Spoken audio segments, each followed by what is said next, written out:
palavra que está no meu coração para esse dia está em 1 Samuel. Livro de 1 Samuel, o capítulo é o 2, o verso é o de número 3. É particularmente uma história que eu gosto muito e eu já preguei diversas vezes dessa palavra aqui no nosso canal. Eu tenho também mensagens em DVDs gravadas sobre ela. Se você quiser até ouvir depois mais sobre essa mensagem, você pode procurar no playlist lá as mensagens completas, que tem o Cântico de Ana, a história de Ana, tem Pão Diário, tem muita coisa sobre a história de Ana, tá bom? Capítulo 2 de 1 Samuel, versículo de número 3. Em vez de eu enfatizar o que Ana sofreu, eu quero só enfatizar o cântico dela, tá? Eu vou ler o versículo 3 do capítulo 2, que diz assim: Não multipliqueis palavras altíssimas de altivezas, nem saiam coisas árduas da vossa boca, porque o Senhor é o Deus da sabedoria, e por ele são as obras pesadas na balança. O arco do forte foi quebrado. O arco dos fortes foi quebrado, e os que tropeçam foram cingidos de força. Os que antes eram fartos e alugaram por pão, mas agora cessaram os que eram famintos, e até Ester teve 7 filhos, e a que tinha muitos filhos enfraqueceu. O Senhor que tira a vida, faz descer a sepultura e faz tornar a subir dela. Eu li 1 Samuel, capítulo 2, eu li o verso 3 até o verso de número 6, que vai falar a respeito sobre o cântico de Ana. Esse texto aqui fala sobre o cântico que Ana está expressando ao Senhor após o fato de receber um milagre, após o fato de Deus conceder a ela um milagre. Só para recapitular para alguém que de repente não conhece a história de Ana, essa mulher ela era estéril e o sonho dela era ter um filho. Ela não podia ter e constantemente ela era humilhada por uma mulher por nome de Penina, que constrangia a Ana pelo fato dela não possuir filhos. Ana era casada com Eucana, e segundo a lei da época, quando uma mulher não gerasse, quando uma mulher não produzisse filho, esse marido poderia constituir a sua descendência ou continuar a sua descendência com uma das suas servas, que no caso, na história, seria Penina. Né? Quem conhece um pouco a história sabe que Penina ela era serva de Ana, e como Ana não dava filhos ao seu marido Eucana, Eucana então se relaciona com Penina para que continuasse a sua descendência. Só que mesmo Eucana se relacionando com a Penina, ele continua amando Ana. Mesmo Penina dando filhos para ele, mesmo Penina gerando, o coração de Eucana estava em Ana, ele amava Ana. Por isso, ele tinha também, obviamente, essa vontade de estar junto com ela, constituindo família com Ana, mas você vai perceber que ele não conseguia porque Ana era estéril e a Bíblia fala que o Senhor havia cerrado a madre de Ana. Foi o próprio Deus que cerrou a madre de Ana. Então, por mais que eles tivessem sonhos juntos, né? Eu digo que eles tivessem sonhos juntos, apesar que a Bíblia não dá muita clareza sobre o desejo de Eucana. O que a Bíblia fala é que Eucana amava Ana. E como ele amava Ana, ele se importava com Ana. E uma vez ele até tocou no assunto sobre essa questão de filho, quando ele disse: porventura não sou melhor para você do que 10 filhos? Eu não sou um bom marido, eu não sou um cara legal. Essa questão não era ele ser um bom marido. A questão é que Ana precisava de algo no seu coração a ser ocupado que o marido não conseguiria ocupar. Ela tinha um sonho e Deus futuramente vai realizar o sonho dela.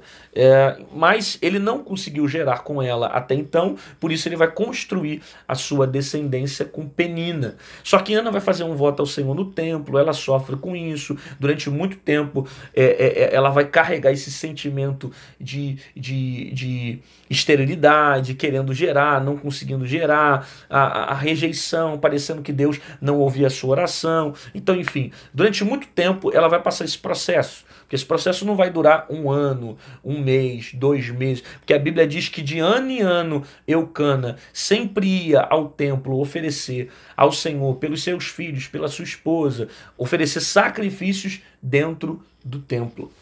Só que vai acontecer um ano que vai ser diferente. Que Ana vai votar ao Senhor dentro do templo. Qual é o voto que ela faz? Senhor, se o Senhor me der um filho varão, quando ele estiver desmamado, eu entrego para ti, eu te devolvo.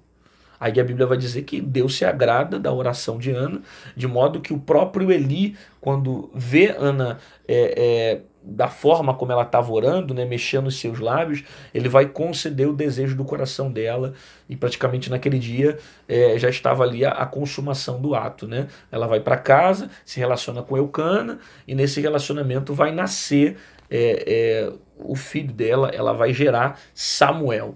Né? Deus vai fazer um milagre na vida de Ana, e Samuel vai ser gerado praticamente de um milagre, né? De algo surpreendente que deixa essa mulher impactada com o poder de Deus, com o que Deus poderia fazer.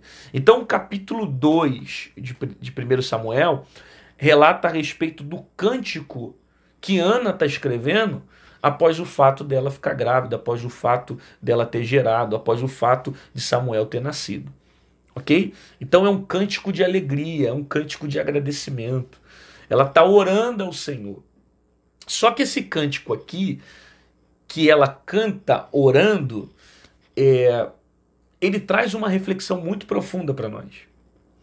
Porque você vai descobrir que Deus não deu ainda, não havia dado ainda o filho para Ana, porque não era tempo de Ana gerar. Quando chegou o tempo de Ana gerar, o que vai fazer com que ela viesse gerar, além desse tempo acontecer, era o posicionamento dela dentro do templo. Quando ela muda o posicionamento dela, Deus começa a fazer um milagre. Você vai ver que a Bíblia dizia que de ano em ano ela chorava, porque Penina todo ano, quando ia ao templo com ela, com Eucana, para oferecer o sacrifício, ela humilhava Ana, dizendo que ela não tinha filho, que ela não podia gerar. E Ana ficava triste, Ana ficava humilhada e começava a chorar. E chorava amargamente diante daquela situação. E ela fazia isso sempre. Só que teve um ano que Ana fez diferente. Ela não só chorou, mas ela decidiu fazer um voto ao Senhor no templo. Então você vai perceber que o que fez o milagre acontecer na vida de Ana não foram as lágrimas, não foram o sofrimento que ela passou, as dificuldades, não. O que fez Samuel nascer foi o posicionamento de Ana. É óbvio que havia um tempo para tudo isso acontecer, porque a Bíblia diz que o Senhor cerrou a madre de Ana. E eu preciso entender isso. Porque se a Bíblia diz que o Senhor cerrou a madre de Ana a ponto de não permitir ela ter filhos, é porque ele tem um propósito. Deus não permite o mal na vida de ninguém sem propósito. Deus não permite a dor sem um propósito. Deus não permite um sofrimento sem propósito. Porque Deus trabalha com propósitos. Então, se Deus cerrou a madre, é porque Deus tinha um propósito. E Ana precisava entender esse propósito. E ela custou aprender e entender desse propósito. Mas quando ela entendeu, ela fez um voto ao Senhor, ela mudou o posicionamento dela, ela não ficou simplesmente chorando, sofrendo, perdendo a vontade de comer, de se alimentar como ela fazia, quando recebia as humilhações de Penina, perdia a vontade de viver, perdia a vontade de comer, de beber, de se alimentar, ficava chorando, mergulhando nas lágrimas, e nada disso mudava. Por quê? Porque choro não muda cenário. Sofrimento não muda o teu cenário. Você ficar chorando copiosamente, você ficar murmurando, você ficar sofrendo, só chorando porque está passando por muitos problemas, isso não atrai o propósito de Deus sobre a sua vida. Por quê? Porque Deus não se mexe, não se move pelo meu sofrimento. Deus se move pelo meu posicionamento. Entendeu isso? A intenção de Deus permitir o sofrimento é para que haja um posicionamento. Quando eu me posiciono, o milagre acontece. Você vai ver em grande parte da Bíblia o Senhor reagindo às ações dos homens. E eu costumo até dizer isso, que na verdade Deus ele mais reage do que age. Exemplo, Moisés pega o cajado, a vara, coloca no mar, ação do homem. O mar se abre, reação de Deus. Cajado no mar é ação do homem.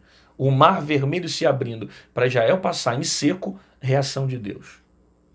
Então a maioria das vezes você vai ver tudo isso ligado na Bíblia. Ação do homem, reação de Deus. Ação do homem, reação de Deus. Por quê? Porque isso é posicionamento.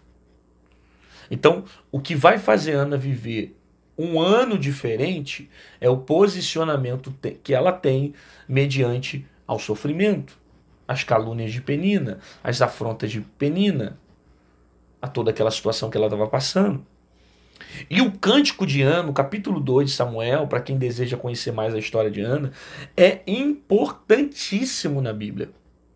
Por quê? Porque o cântico, ela revela coisas na oração dela que ela estava sentindo no coração dela e coisas que ela conseguiu entender de como agir, de como se posicionar e o que ela fez para que essas coisas mudassem na vida dela.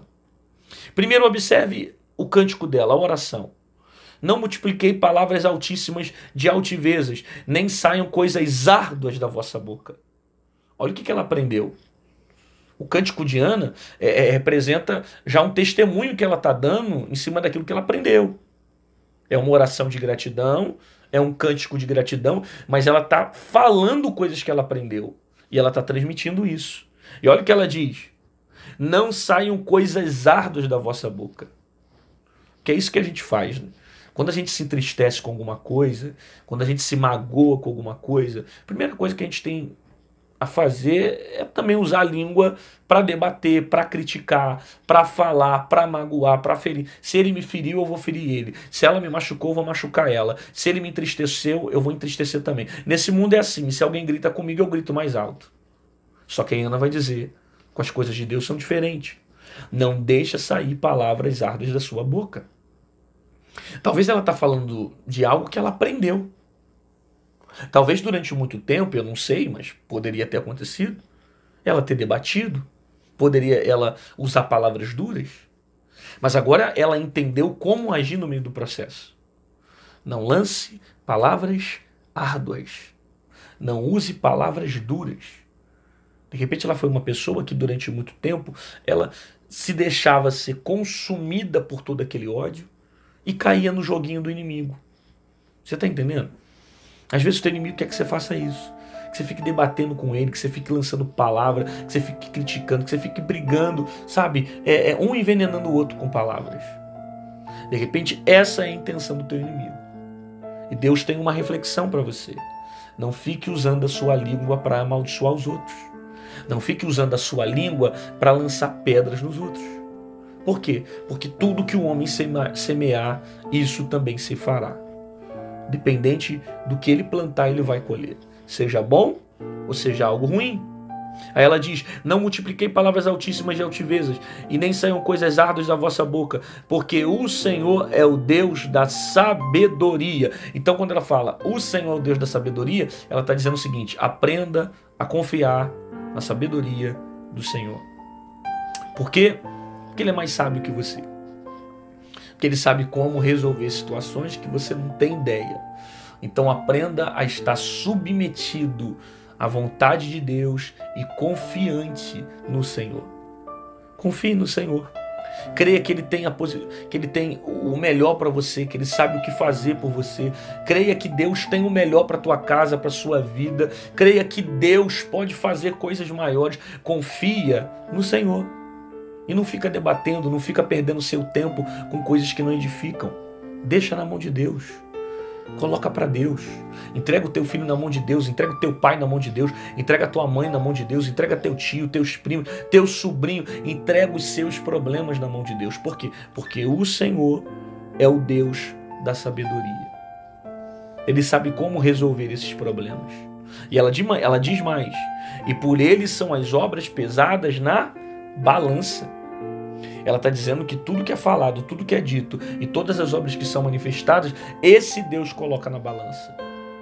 Tá vendo por que você não tem que perder o seu tempo com Penina? Tá vendo por que você não tem que ficar perdendo o seu tempo com gente que não agrega e que não edifica? Por quê? Porque você tem um justo, um Deus justo, que vai colocar tudo na balança. E no tempo certo ele vai descer como justiça, colocando na balança aquilo que falaram, aquilo que fizeram. Por isso que eu preciso filtrar minha palavra, filtrar minha vida, filtrar minha língua o máximo possível, para que eu não seja julgado pelo aquilo que eu fale, mas que eu preciso entender que o Senhor é o Deus da sabedoria, vai fazer o que é certo e Ele vai colocar na balança. Ele vai me justificar. É isso que ela está falando. Ele me justificou, ele colocou na balança, ele resolveu. Então tem hora que a gente não precisa ficar respondendo os outros. Eu preciso deixar que Deus responda por mim. Porque toda vez que eu falo, Deus se cala. Toda vez que eu me calo, Deus fala. Aí ela diz: o arco dos fortes foi quebrado, e os que tropeçavam foram cingidos de força. Ela está orando, cantando. E ela vai dizer isso: o arco dos fortes foi quebrado. É muito tremenda essa expressão. A comparação que Ana faz é muito tremenda, porque ela não ora dizendo: as flechas dos fortes foram quebradas. Entendeu? Ela ora dizendo: o arco dos fortes foi quebrado. Porque se ela ora dizendo que a flecha do forte foi quebrado, é só uma flecha. Pega outra flecha e joga. Só que quando ela diz que o arco do forte foi quebrado, ela está dizendo que a inimiga ou o inimigo dela não ataca mais a sua vida. Percebe essa profundidade? Porque se ela diz que a flecha foi quebrada, uma flecha quebrada pode ser substituída por outra flecha. Mas quando ela diz que o arco foi quebrado, significa que a arma do inimigo foi quebrada. Que o inimigo não teve mais poder de atacar a vida dela, de atingir a vida dela. Você recebe essa palavra? Que Deus está quebrando o arco dos seus inimigos. Deus está quebrando o arco do seu inimigo. Por quê? Porque essas armas não vão mais te atingir. Essas palavras que te colocavam para baixo, que te deixavam destrutivo, que te deixavam numa vida, sabe, de dor, de sofrimento, não vai mais te machucar. As palavras não vão mais te ferir. Por quê? Porque o Senhor vai quebrar o arco. Ele não quebra a sua flecha, ele quebra as armas do teu inimigo. Para que o seu inimigo não consiga mais te ferir, não consiga mais te atacar. Ele vai proteger o teu coração, ele vai esconder a tua alma, ele vai preservar o teu espírito nele, para que você não seja mais atingido pelos ataques. Aí ela diz: o arco dos fortes foram quebrados, e os que tropeçavam foram cingidos de força. Você precisa entender duas coisas. Primeiro, ela está orando no cântico e a todo momento ela está dentro da oração. Segundo, a oração que ela faz, muita coisa também ela faz lembrando de Penina. Então não tem como você ler o cântico dela e não lembrar de Penina, não lembrar o processo que ela passou. Por isso que no iniciozinho, na introdução dessa reflexão, eu falei um pouquinho para você da história de Ana e Penina, para que você entendesse, senão você não ia compreender a oração dela. Porque quando ela ora assim dizendo, os que tropeçavam foram cingidos de força, ela está falando dela mesma. Ela está falando dela mesma. Que durante muito tempo ela tropeçava, recebia as afrontas de Penina e chorava, recebia as afrontas de Penina e se humilhava, e perdia a vontade de comer, perdia a vontade de beber, perdia a vontade de viver, por causa das afrontas. Aí ela diz, os que tropeçavam, ela que tropeçava, ela que caía, agora foi cingido de força. Percebe? Como o processo trouxe ensinamento para ela. E ela entendeu que depois desse processo, ela ficou mais forte. Aquela que tropeçava, aquela que caía por causa das palavras, aquela que cedia aos ataques, agora se tornou forte.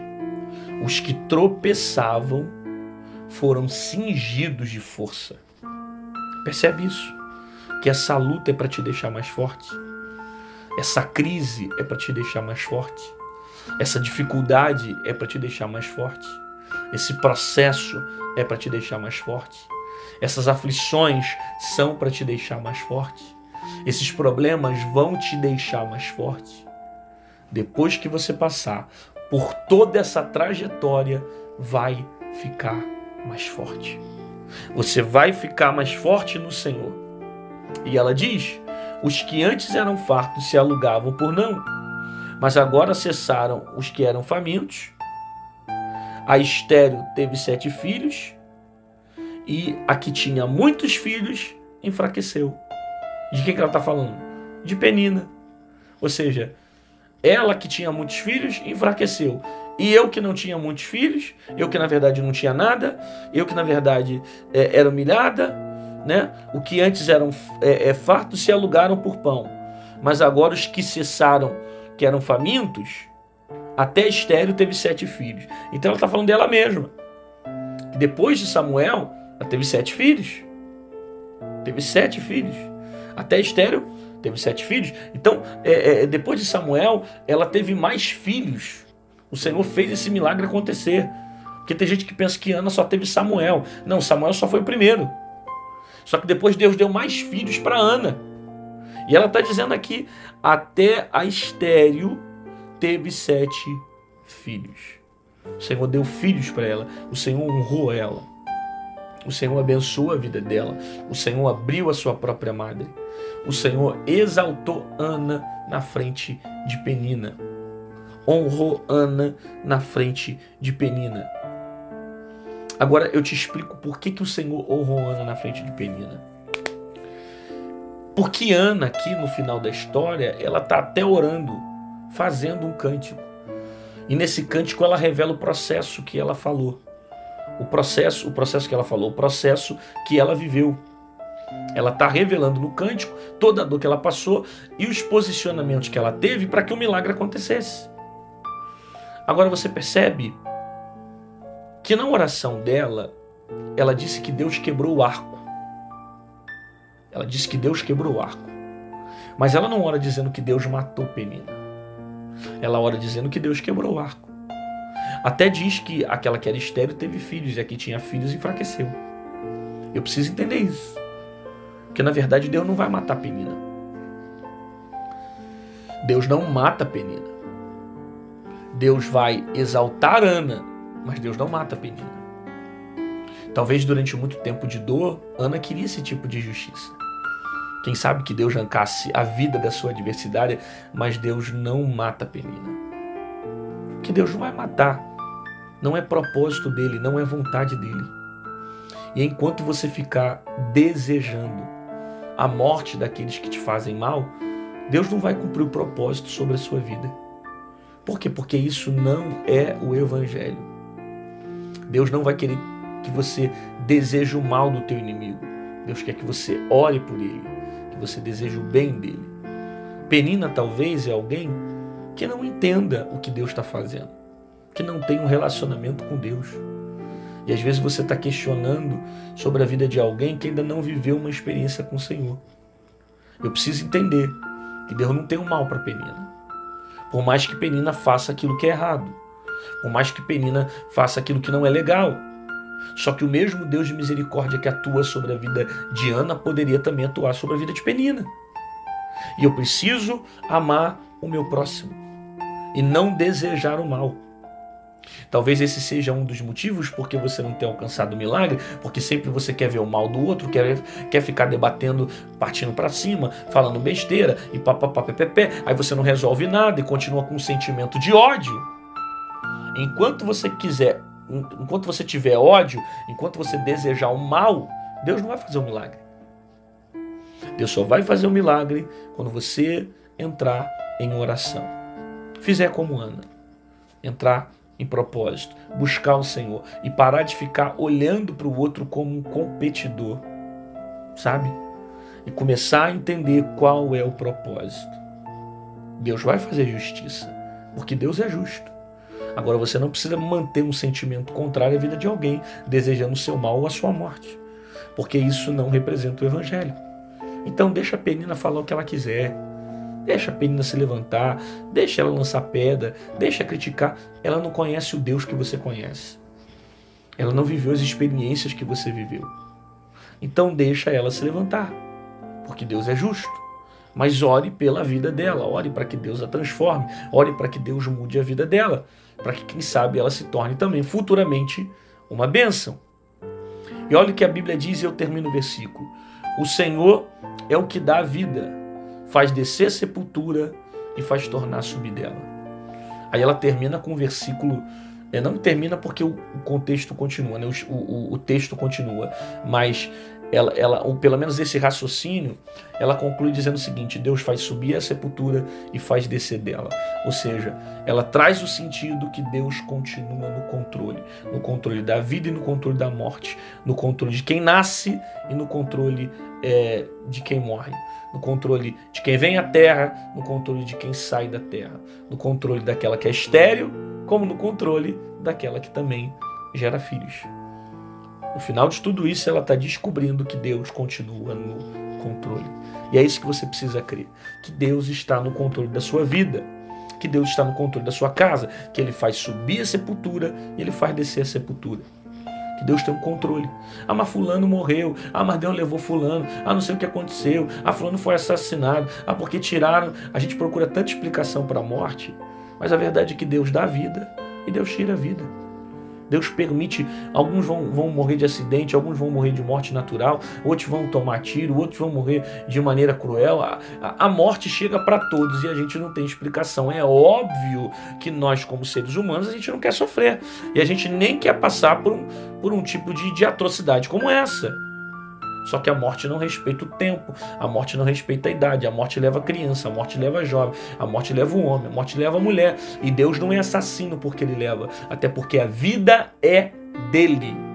E se a vida é dele, Ele faz o que Ele quer. É o que Ana está dizendo. Ele dá a vida, Ele tira a vida.